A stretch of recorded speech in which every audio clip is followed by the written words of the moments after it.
welcome to this OECD webinar with me, Duncan Crawford. Today we're discussing how we can rethink teacher education so that teachers are better prepared to foster creativity in students. How do you create a classroom where students are not just absorbing information, but actively creating, innovating, and problem solving? A large part of the answer involves empowering teachers with the tools and training they need to help students be more creative. But what does that involve? Are many countries doing it? And if not, why not? Well, as we are days away from World Creativity and Innovation Day, which if it isn't marked in your calendars, it is this Sunday, it's a timely moment to consider these questions. I'm glad to say I'm joined by a fantastic panel of guests who are going to at least attempt to answer them and discuss the issues.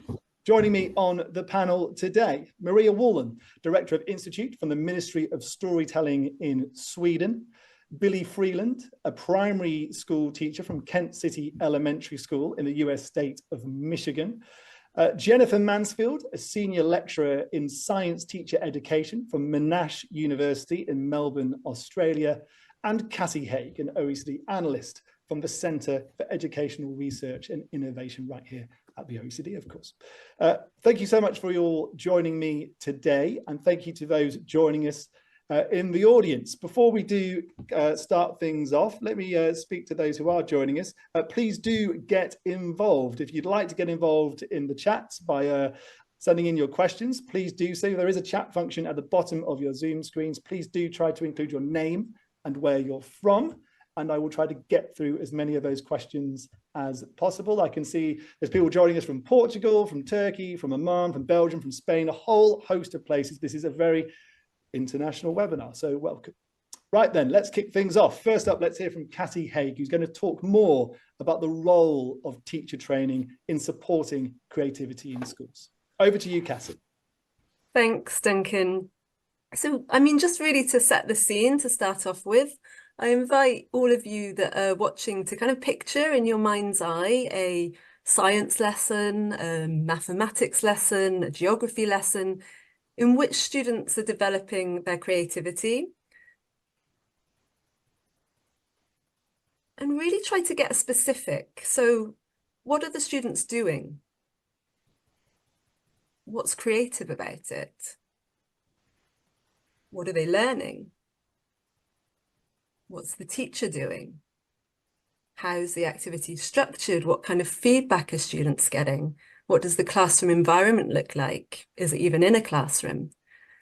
Now, some of you might be completely overflowing with ideas, even though obviously we didn't have enough time to think about it properly. But some of you might be really struggling to think what concretely that creativity might involve, what it might look like in the classroom, especially in these different subjects. And the same is true for teachers. Teachers aren't automatically expert in what creativity looks like in the classroom and in how it can be developed and fostered and assessed. And of course, there's lots of different models and ways of doing that. So that means that teachers really need to be trained.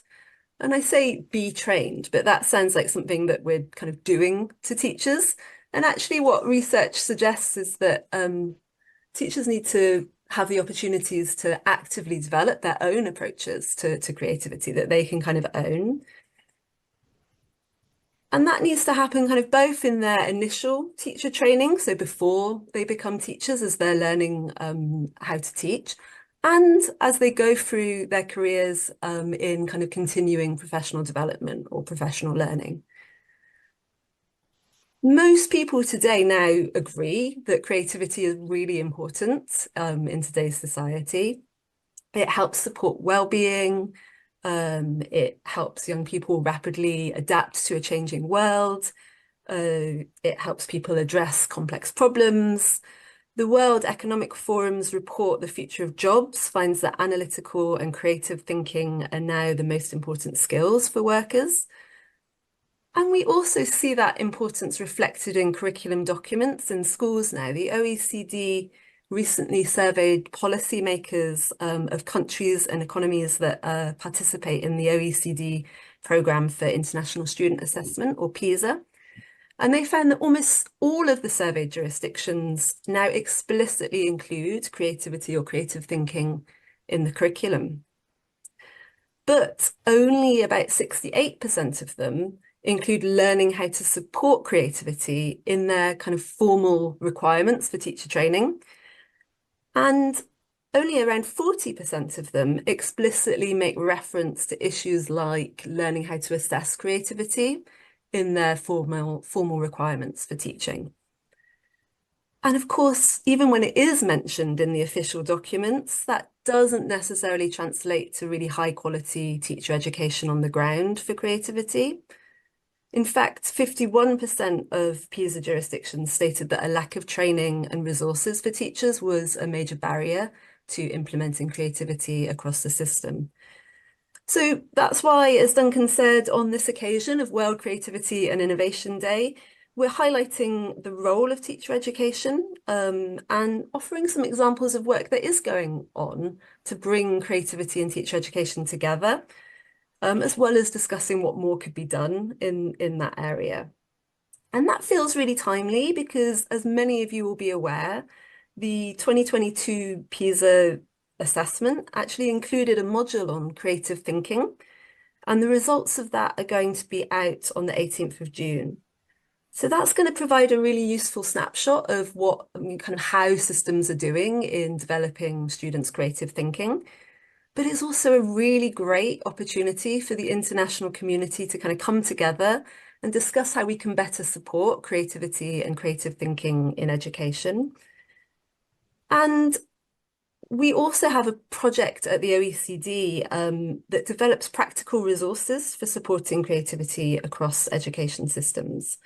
So that project works with educators and teachers, and they receive professional learning, and then they develop lesson plans for their subjects.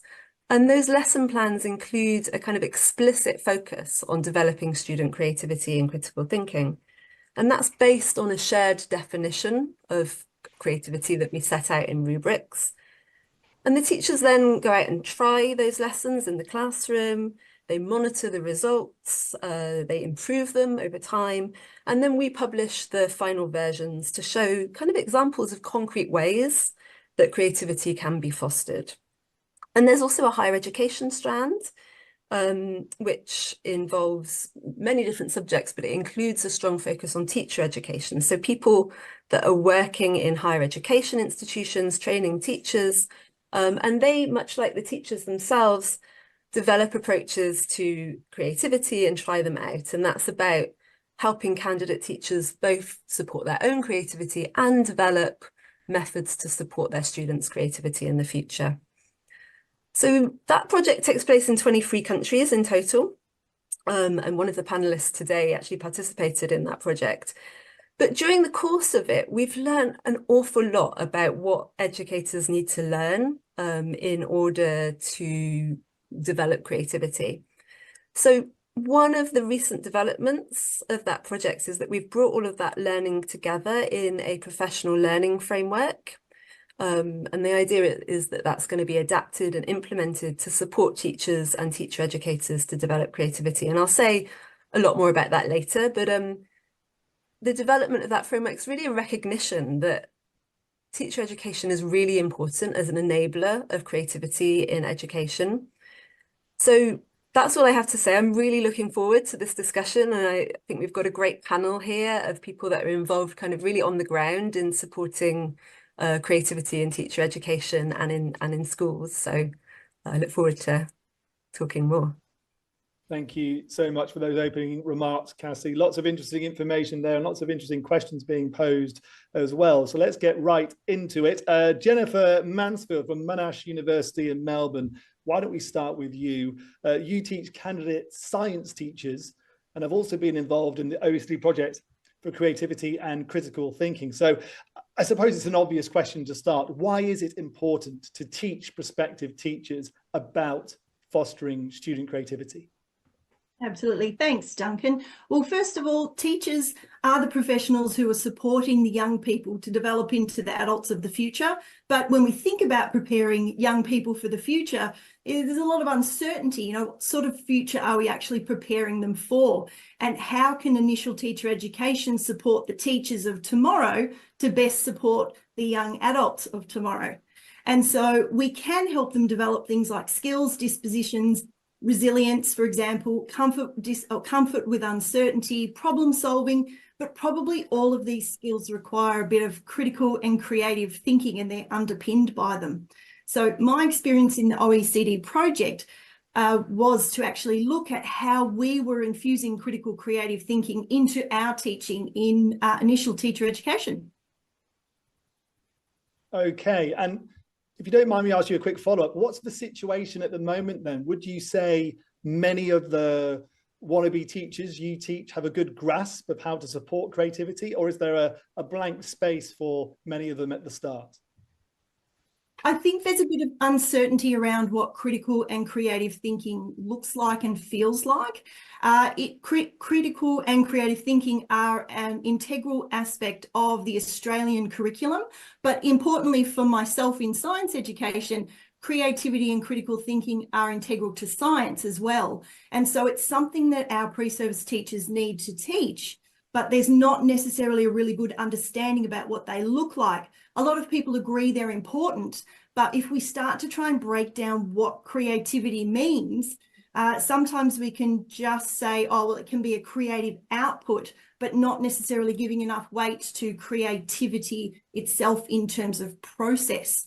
And so we've come to appreciate, and in ourselves as well, that the idea of creativity and what it could look like in practice is actually not very well understood. And so this project was very helpful for helping us to appreciate what we thought creativity was, but also noticing where we were being creative, but also how we were supporting our pre-service teachers to notice that creativity, but to think about how they would then be starting to teach creatively themselves and nurture creativity in their students. Thank you for that, Jennifer. It'll be interesting to see if other panelists have similar situations in their parts of the world. Let's turn to Maria Wallin, Director of Institute from the Ministry of Storytelling in Sweden. Thanks again for joining us. You work across Swedish schools to promote creative learning projects. How would you describe the current situation? Are Swedish schools routinely successful in teaching creativity or not? Well, I would agree with Jennifer that there's a large awareness of creativity and the positive effects, the outcomes for the young learners themselves. But there are also a need to have more tools to understand why and how.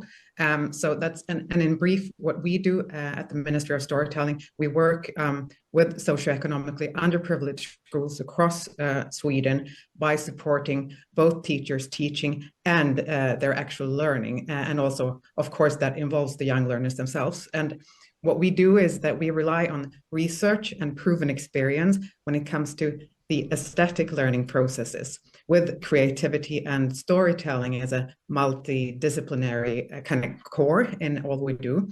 And we have for several years, I think now 13 or 14 years, systematically developed creative school programs.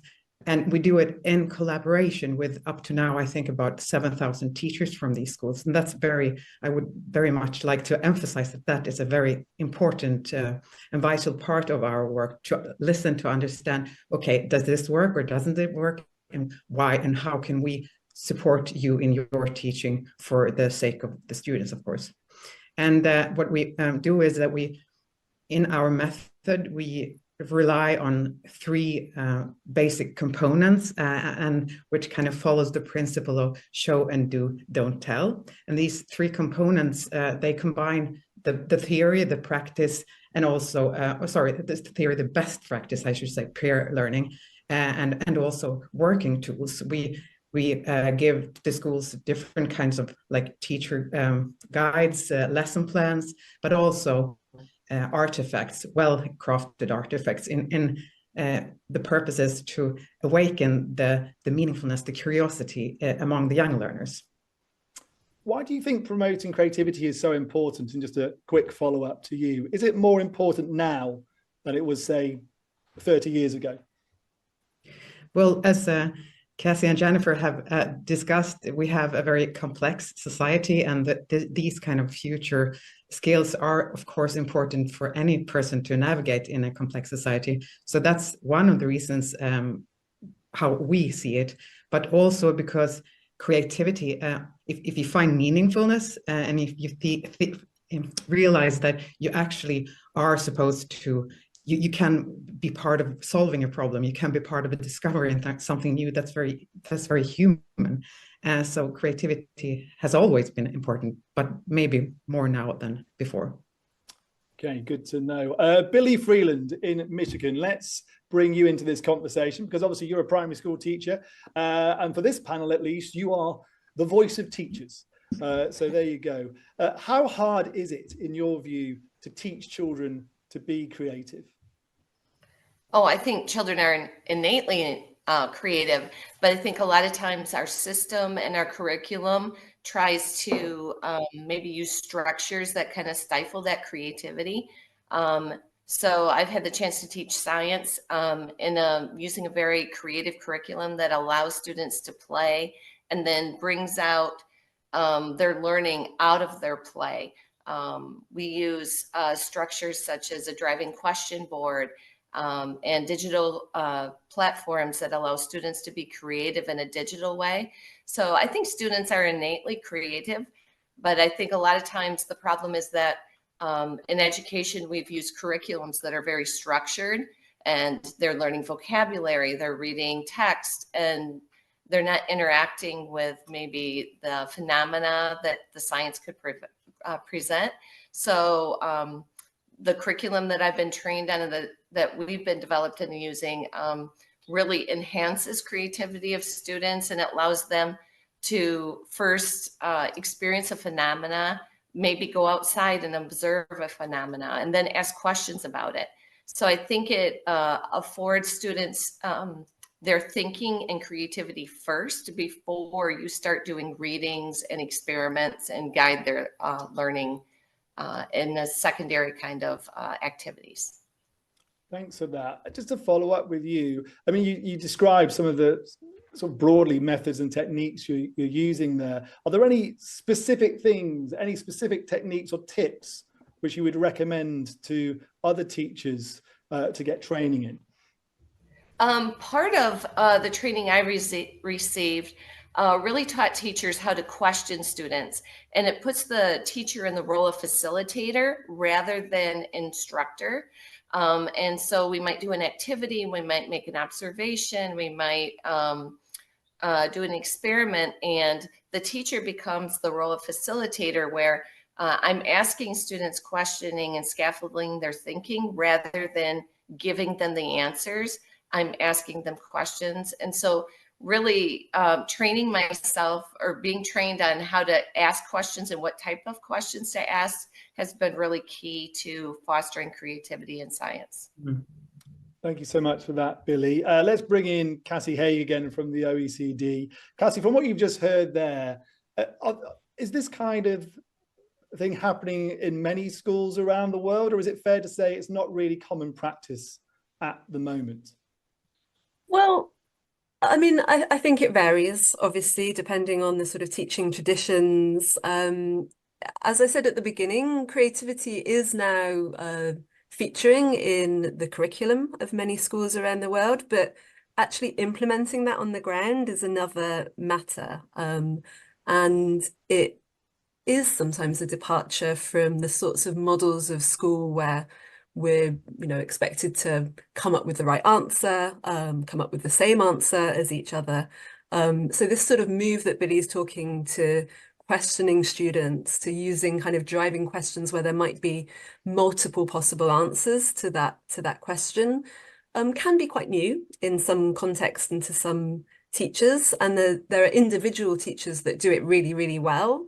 But the extent to which it kind of happens at a more systemic kind of level, in a really explicit and intentional way, that's probably a bit more lacking at the moment, I'd say.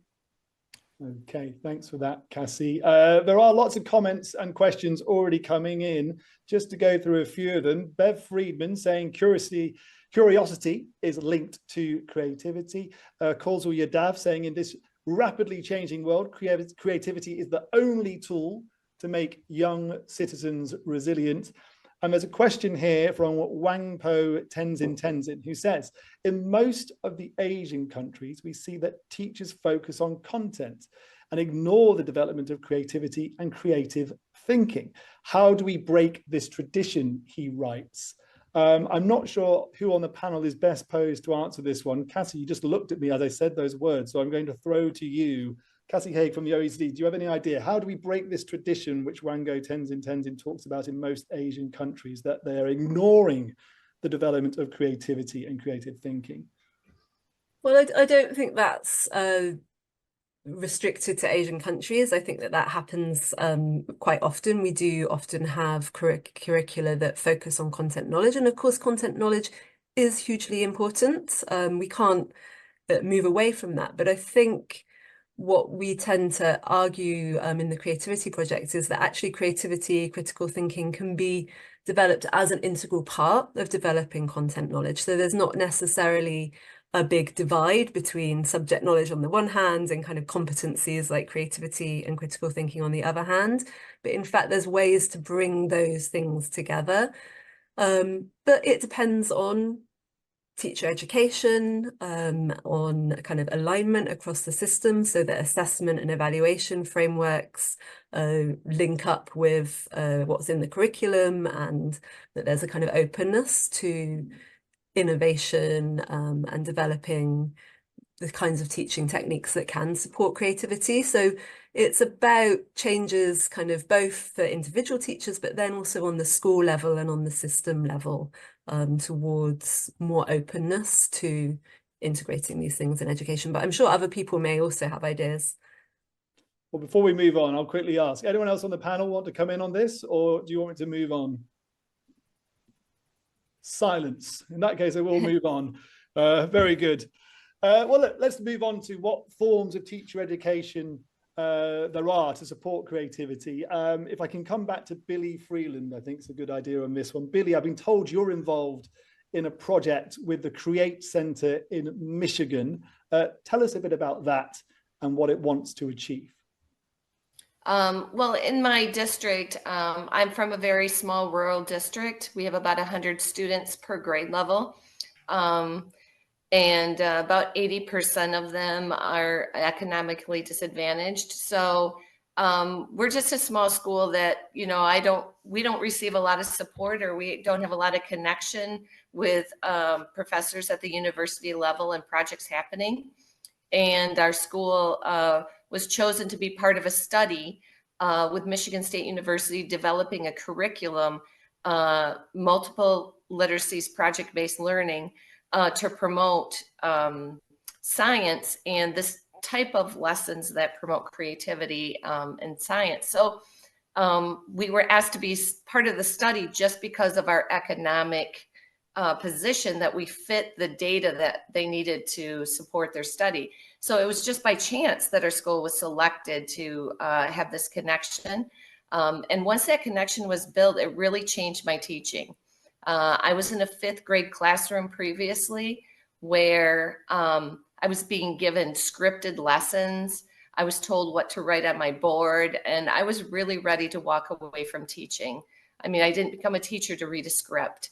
And so these lessons afforded me the chance to be creative with students, to change the lesson and think on my feet as a teacher, and not just simply read, you know, from a script of what I should say or the books I should use. So I really think the opportunity for teachers to interact with projects at the university level has changed my career. The position I have now, our principal created science lessons. So I teach science all day with kindergarten through 5th graders. It's really drawn me back to teaching, and I found my love of teaching again, because I can be creative with students as a teacher, and I'm supported by the universities. It's interesting how you say the impact on yourself as a teacher, how it's made you enjoy teaching again. Do you speak to other teachers in other schools or in other parts of not say Michigan, other parts of the United States where this hasn't happened and where they're wishing it would? And what do you advise them to do? Yes, so I've had a chance to share this curriculum in teacher training sessions. And some teachers really have a hard time. They're so used to their lessons and their structure to move outside of those structures to be creative. And it does put you in a bit of like uncertainty or make you a little bit uncomfortable. And that I feel is like where you grow as a teacher. Sometimes you don't see where that lesson's going to go, or you don't know what the students are going to ask or say. But you have to have that little bit of uncertainty when you're creative. So I think that in sharing these lessons with other teachers, sometimes they feel uncomfortable. And sometimes other teachers are like, oh, that looks like so much fun. I just want to have fun again in teaching. And so I think there's a mix of how teachers respond to the idea of being creative sometimes. On that subject, let me bring Maria Woolen back in, because how hard is it to teach teachers to teach children to be creative? Are some just not naturally going to take to it? Well, that is a big and I think maybe a question with open answers. I think a lot of people would answer it differently. But of course, from our point of view, what is really important is to respect the teacher's profession and the time the teacher have to teach. So in our experience, we feel that, we're actually told that the teacher community understands and welcomes the subject and also our support, since it's designed from kind of their specific needs, like you just witnessed, Billy. But our experience is also that many Swedish teachers are positive and curious to the creative aspects of teaching and utilize creativity. We recently conducted a teacher survey, which actually confirms this. But we also find that teachers are kind of still believe that, or not all of them, but kind of the education system, that creativity is an aesthetic expression solely, rather than also problem solving, you know, all of these abilities that we're discussing right now. And I think also one of the questions was, so Swedish teachers also report that they experience time constraints, a lack of good materials, and especially more opportunity to exchange experience with other teachers. So what we have done in order to meet these challenges, our professional learning and school programs are built on 5 cornerstones, which I think a lot of you guys are familiar with, to enhance learning. And they include, these 5 cornerstones include curiosity, persistence, collaboration, of course, among the students, but also among the teachers, and also with social institutions. Our programs, for example, include universities and museums like Nobel Prize Museum, in order to widen the world for the students and also help support the teacher in its training. I would say, like, maybe the really important part is imagination as a cornerstone, because these programs that we develop and support the schools with, they leave ample room for children's imagination to take place, in order to try to find new solutions into these open-end problems that they are presented with and are kindly asked to help solve. Thank you for that, Maria. One comment which has just come in, one of the many relevant comments, I'm going to read out one of them. Andrea Naletto, writing in that a simple step toward becoming a creativity fostering teacher is mastering the art of questioning, which enhances divergent thinking among students. Teachers should learn to ask more questions, listen more, and talk less. Smiley face. Thank you to Andrea for that. And Maria, a quick follow-up, actually, I suppose, linked to that. Practically, what do you think is needed in both initial and continuing teacher education to better support creativity?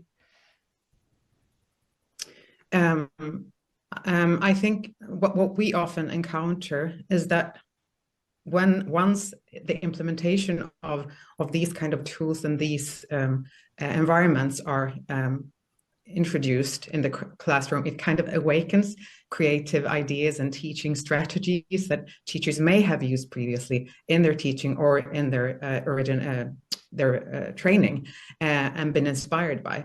And that actually provides new knowledge that is brought into their other teaching. So this is, I think, maybe the knowledge and the competence and the insights are already there, but it's kind of, sometimes it's just reintroducing these different strategies to foster creativity. Thank you again for that. And another comment here from Ruth Matthias Bear, who says, my PhD student found out we speak about creativity, but even in art schools and in teacher training, we claim to use creativity, he writes, but do not actually train it or teach it. So there you go.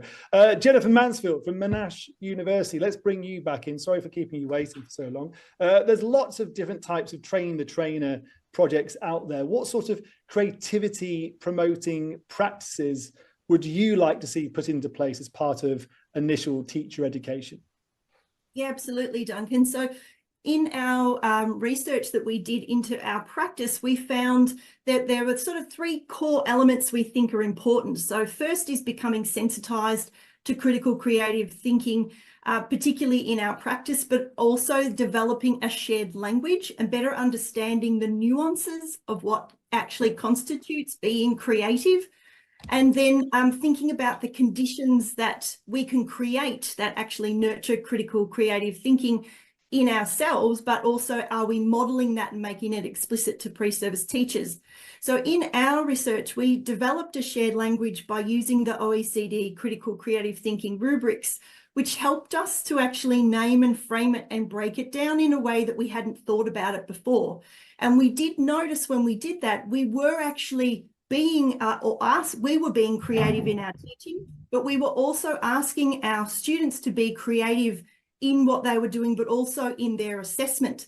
So for example, we got them to interview some learners about their alternate conceptions, and we asked them to create a lesson plan, but we encouraged them to take pedagogical risks in that lesson plan by asking them to teach in a way or plan in a way that was different to what they had probably experienced. So similar to what Billy was saying, we wanted them to be pedagogically risky by actually being more student-centric in their teaching rather than being teacher-centric. And so that degree of risk and uncertainty made a lot of them feel a bit uncomfortable. As Billy said, we noticed that in our students, but we had to give them permission to be pedagogically risky. And so by modeling that ourselves and saying we are being pedagogically risky when we relinquish control and we don't necessarily know where the lesson is going to go, it's sort of held in suspense. But in doing that, we're modeling that practice, but we're also giving them permission to try that themselves. And so asking them to think about what their role is as a teacher. Are they meant to be the font of all wisdom, or are they co-learners or lifelong learners, and are they modeling that for their students? And so there were a couple of our experiences in particular. Another thing that we asked them to do that was a very creative endeavour is to draw on ideas that are from different disciplines or different areas and bring them into, say, science education that they might have seen modelled in another school in a different discipline, but they might not necessarily have thought to connect that pedagogy but a different discipline, and making those connections between what initially seems not related is a creative thought act. And so encouraging those sorts of connections and showing them when we were making those connections. So modeling that practice was also really beneficial. So there are a couple of ideas that we noticed. When you're promoting these kinds of practices, do you ever come up against opposition from certain teachers who aren't in favour of what you're recommending? And are any of their concerns what you would consider to be valid concerns? Yeah, absolutely. Stepping out of your comfort zone is always going to create a sense of uncertainty and unrest, but we're always uncertain. We're more often uncertain than we are certain. And so we do get pushback from a lot of students that want teaching to be the way they were taught. And so wanting to hang on to that certainty, because if you're changing professions or if it's a new profession, of course you're going into it going, I don't know much and I feel like a novice. I have to have at least something that I can grab onto that gives me a sense of confidence. And so it's helping to support pre-service teachers to think, yes, you do bring a lot of really good qualities, but there's a lot to learn. And even if we've been doing it 20 years, we're still learning and developing our professional knowledge. And that's okay. That's what it means to be in education. And so, yes, it is difficult, but gently challenging those ideas and encouraging people to think differently, to ideate, to brainstorm a number of different ways, try it out, apply some critical thinking, narrow down is that which one of these possible solutions might be the most appropriate in this particular context. Give it a go, try it out, see if it works. If it doesn't work, it's really valuable opportunity for learning. Thank you so much for that, Jennifer. Let's bring back in the OECD's Cassie Haig, because I think it's probably an appropriate time to mention this, that the OECD has developed a professional learning framework. For those who don't know it, Cassie, tell us about it and what it aims to achieve. Yeah, sure, Duncan. It really draws on, as I was saying earlier, what we've kind of learnt from working with educators like Jen and educators kind of around the world about supporting creativity. And it's made up of really kind of practical activities around creativity and teaching. It's divided into 4 different modules for creativity for teachers and 4 for critical thinking for teachers. Then there's also a module for institutional leaders and for policymakers. And although at the moment it's designed and written for teachers, for in-service teachers, there are also plans to adapt it and use it in teacher education, in initial teacher training. And so each module kind of has a number of different activities, but the idea is that it's really a flexible framework that can be adapted and implemented in lots of different ways. So local facilitators, or ideally participants themselves, can kind of pick and choose how they want to move through the material and what's relevant to them and their goals and their needs and the amount of time that they have. And we do provide suggestions for that in the overall framework document. Many of the sort of activities that are included in the professional learning framework start with educators engaging with some of the resources that we've developed as part of the creativity project, so the lesson plans and rubrics that I was talking about earlier. And all of those are kind of available on our website and on our project app. But we really invite, as part of the framework, participants to kind of engage with those, to discuss and improve them, to create a wealth of kind of alternative resources, to support their own teaching. Participants are invited to explore their own views of creativity and learning, try out new practices and reflect on them, including on sort of inclusion and equity issues, report back to each other. So the idea of it is really that it explicitly talks about, it explicitly sort of starts, I suppose, from a place of respecting teacher knowledge, much like Maria was saying. It's not a deficit model of teacher knowledge. It's about building on their experience in the classroom, starting from where they are, helping them to shift their practice towards creativity, but based on their own goals as professionals. Thank you so much for that, Cassie. Thanks again to everyone who's writing in questions and comments. I will try to get through as many of them as possible. And there's a specific question here for Maria Wallen, a question from Tom Soderberg, who'd like to hear more about how the Ministry of Storytelling in Sweden's programs are structured. Maria Wallen, over to you. Right, thank you for that question. Well, we have, as I mentioned previously, we work out 3 components. It's theory, it's best practice, and work tools. And all these 3 components are interlaced during the course of a school year, for example. So what the teacher receives different kind of training sessions, when we're talking about the theory part, involving, for example, creativity, critical thinking, cognitive science, language development, etc. And at the same time, they are offered to interact and exchange experience, i.e. the best practice, with other learning professionals, as well as our own actual trained teachers that are part of our Berättarministeriet, Swedish Ministry of Story. And the third part, the work tools, are very important, because once they are integrated in the classroom, or most of this is during classroom, in the classroom, but also the students, they, as I mentioned, they meet other social institutions around Sweden in order to interact, in order to understand that there's higher education, that there are museums, and the social kind of environment that they are going to meet as adults. So that these three components are always interlaced during a course of a semester, for example, or a school year.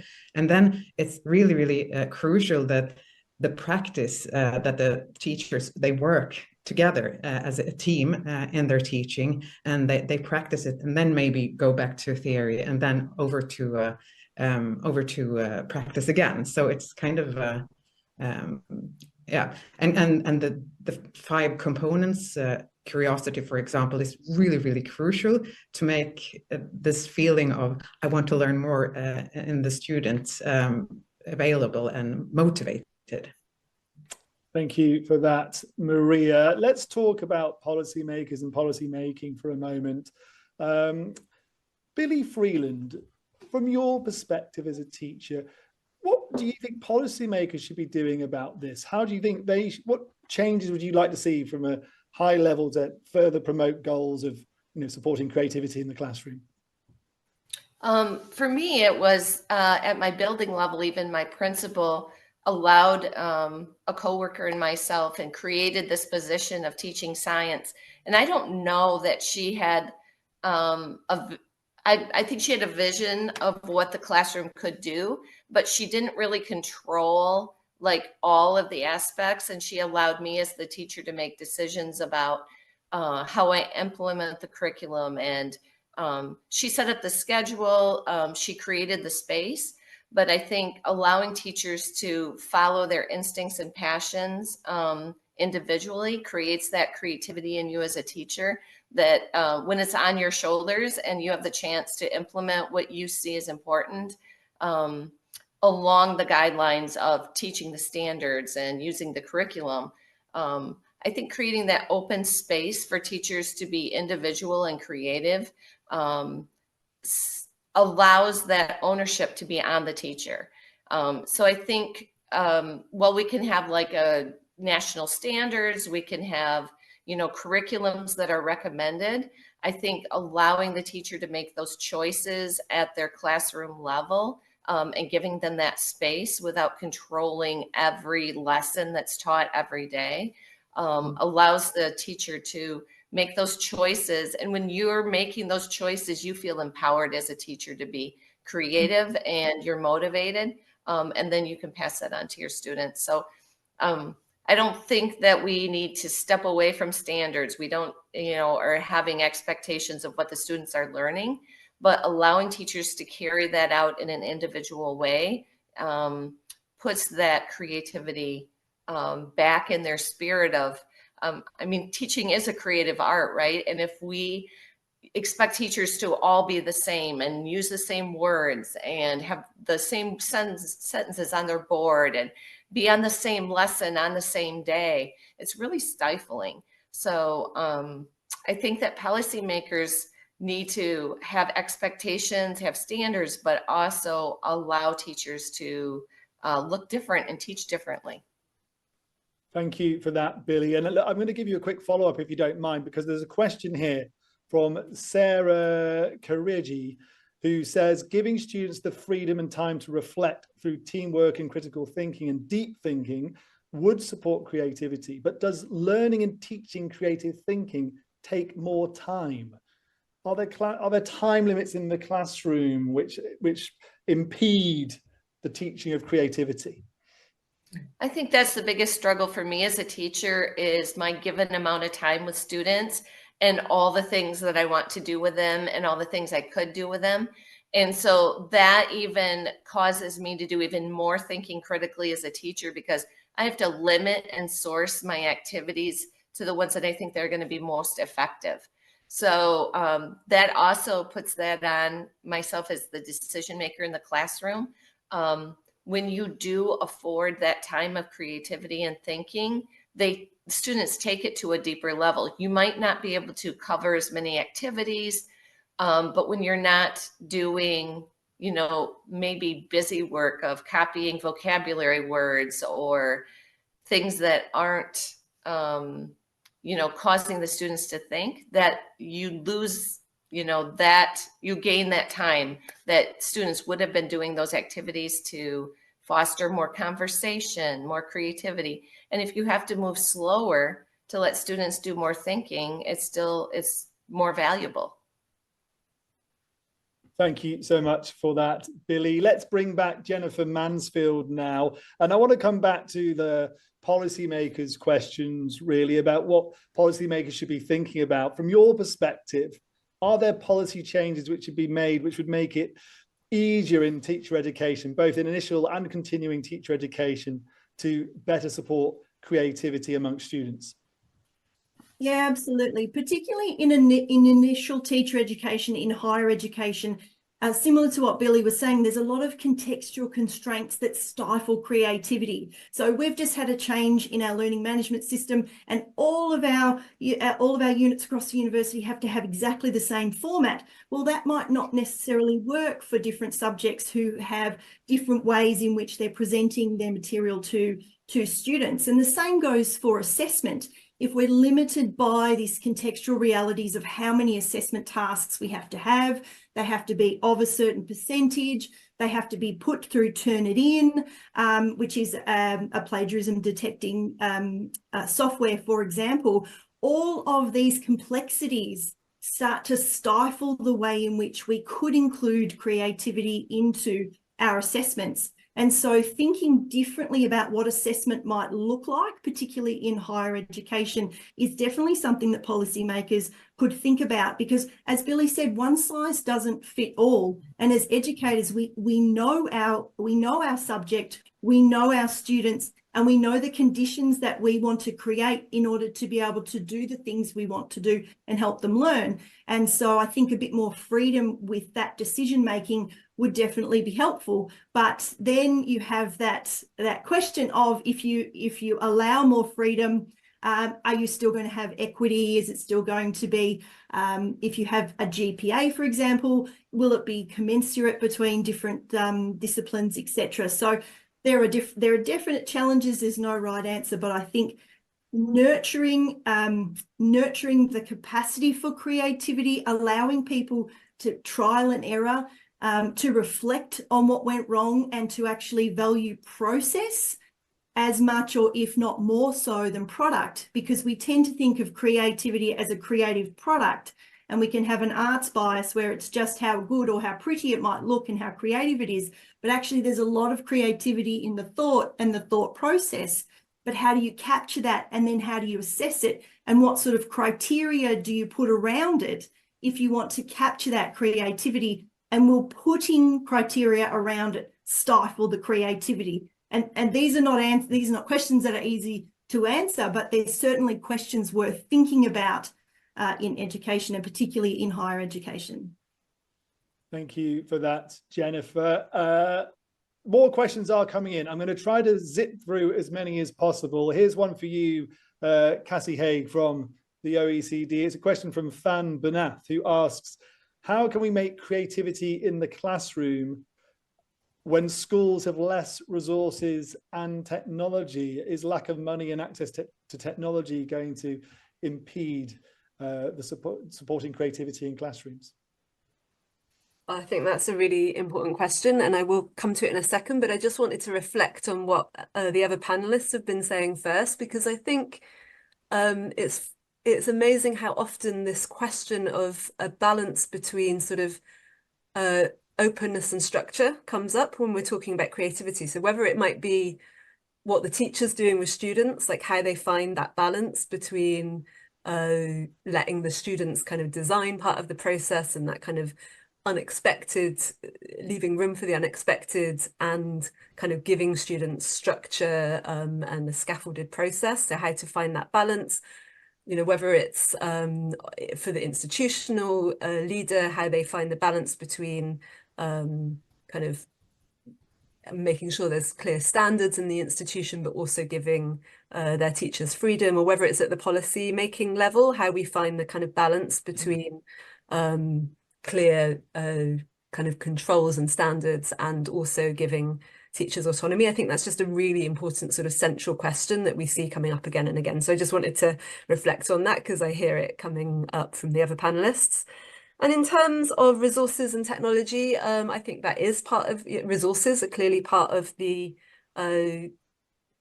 equation. They're clearly very important, but they're not by any means the only thing that's important. And technology too can be a kind of divisive kind of issue, whether, you know, obviously we can use technology to develop creativity, but it's also important to develop creativity in a sort of hands-on method. So I'm not giving you a clear answer there, but I think yes, that's part of the issue, but it's by no means the only thing that's important.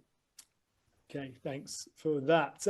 Maria Wallen, let's come back to you. And a few people have been asking this in the chat, or questions along these lines. Are there certain aspects of teaching or certain subjects where teachers are going to find it easier to teach creativity? For example, how would you train a geography teacher, for example, to be more creative and to support creativity in their students?